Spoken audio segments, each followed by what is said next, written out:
सभी लोगों को प्रणाम। पहला जय श्री राम। आज लवकुश कांड में आई कथा जिसमें लवकुश ने अपने पिताजी को राम जी को मूर्छित कर दिया था। फिर मुनि की कोमल वाणी सुनकर भयहारी राम जी जागे। उन्होंने हंसकर नेत्र खोले और मुनि को हृदय से लगा लिया। जिस प्रकार लक्ष्मण जी सीता जी को वन में लाए थे, मुनि ने वह सब कथा वर्णन की। फिर वाल्मीकि जी ने महादेव जी, ब्रह्मा और सूर्य को साक्षी करके लवकुश की सारी कथा वर्णन की। तब श्री रामचंद्र ने दोनों पुत्रों को हृदय से लगाकर मिले। देवताओं ने अमृत बरसाकर सब सेना जीवित कर दी। भरत आदि सब भाई जागे। लक्ष्मण जी माता सीता के पास चले। फिर रामचंद्र जी ने लक्ष्मण जी को बुलाया और कहा, हे तात, तुम मेरा सुंदर वचन सुनो। हे भाई, मेरे वचनों को मानकर तुम सीता जी से जाकर शपथ लो। लक्ष्मण जी ने जाकर सीता जी के चरणों में शीश नवाकर कुशल कही और उन्हें बहुत समझाया। भगवान की इच्छा से सीता जी के मन में ऐसा ही ध्यान आ गया। तब शेषनाग जी ने आकर सहस्र फन दिखलाए।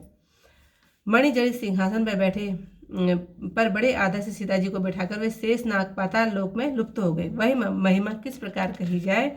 सबने लक्ष्मण जी के खड़े खड़े सब चरित्र देखे। उनकी आंखों से आंसुओं की धारा बह चली। श्री रामचंद्र जी ने यह चरित्र सुनकर मन में विचार किया कि सीता जी ने हमारा चलना जान लिया। पुत्रों सहित पुत्र अयोध्या में आए और बुलाए हुए मुनिवृंदों को विदा किया। जनक जी का पूजन करके उन्हें विदा किया और दोनों गुरुओं को पूजन करके चरणोपद लिया। इस भांति बहुत समय व्यतीत हो गया और अपने धाम पधारने का सुंदर अवसर आया। जब ब्रह्मा जी ने जाना कि अब अवधि पूर्ण हो गई है, तो नारद मुनि ने समझाकर कहा कि श्री रघुनाथ जी अपने धाम को आना चाहते हैं। धर्मराज को बुलाकर कहा। धर्मराज के आने पर ब्रह्मा जी ने बहुत विनती की। तब वे रामचंद्र जी को हृदय में धारण करके चले। यमराज सुंदर, तेजवान और तरुण मुनि का रूप बनाकर अयोध्यापुरी में आए। उनकी कमर में सुंदर मेघछाला शोभित थी। लक्ष्मण जी ने शीघ्र ही उनके आने का समाचार प्रभु से कहा। सुनते ही रामचंद्र जी द्वार पर आए। मुनि को देख श्री राम जी ने प्रणाम किया और बड़े आदर से बैठने को उचित आसन दिया। फिर अर्घ्य देकर सुंदर आसन पर बिठाया। तब मुनि ने सादर कहा, हे सर्वज्ञ कृपालु सूर्य कुल के स्वामी, सुनिए, मैं मुनि के रूप में आया हूँ। फिर कमर तक जल में खड़े होकर अखंड ध्यान लगाया। योग क्रिया से श्री राम जी का ध्यान करके अपना ब्रह्मांड फोड़ लिया। श्री राम जी के चतुर्थार्थ लक्ष्मण जी श्री राम जी को धाम को बधारे। यह सुनकर भरत जी और राम जी बहुत व्याकुल हुए और उनकी सारी प्रसन्नता मिट गई। प्रभु दुखी होकर बोले, मैंने भाई को नहीं त्यागा था, परंतु भाई ने मुझे त्याग दिया। अब ऐसा यत्न करो जिससे भाई को मैं देखूं। हे भरत, तुम सुखपूर्वक राज्य करो। सुनते भरत जी व्याकुल होकर गिर पड़े। फिर बोले, हे नाथ, अब प्राण निकलना ही चाहते हैं, क्योंकि ये बिना लक्ष्मण के क्षण भर भी नहीं रह सकते। हे तात, चलो। ऐसा कहकर रामचंद्र जी ने पुत्रों को बुलाकर राज तिलक करके उन्हें नीति सिखाई। सबको सब प्रकार से धैर्य देकर आप सरयू के किनारे चले। दाहिनी ओर भरत और बाईं ओर शत्रुघ्न थे। पीछे नगरवासी और कुटुंबी चले। विमानों पर चढ़ चढ़कर सब श्री राम जी को धाम को जाने लगे। सबने अपने ऐश्वर्य से इंद्र को भी लज्जित कर दिया। आकाश से अपार पुष्पवृष्टि होने लगी और विधि पूर्वक वेद ध्वनि वेदों का उच्चारण करते हुए आनंदित भरत जी को रामचंद्र जी ने हंसकर अपने स्वरूप में मिला लिया। शत्रुघ्न जी जल स्पर्श करके पदम रूप में सुशोभित हुए।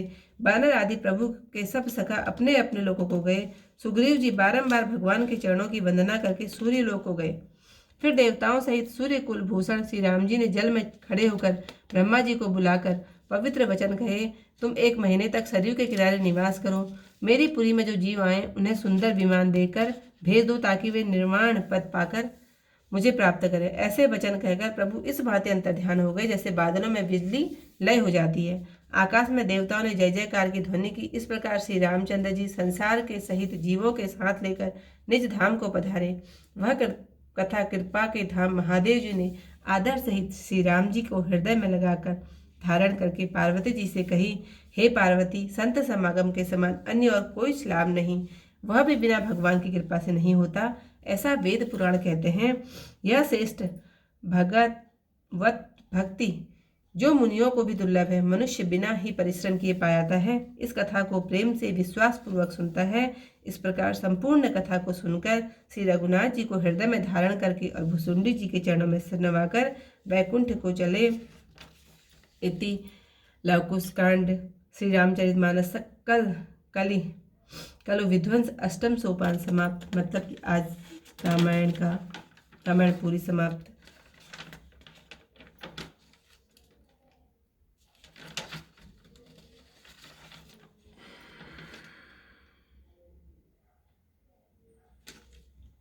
तो गलत हो गई, पूरा गलत हो गया।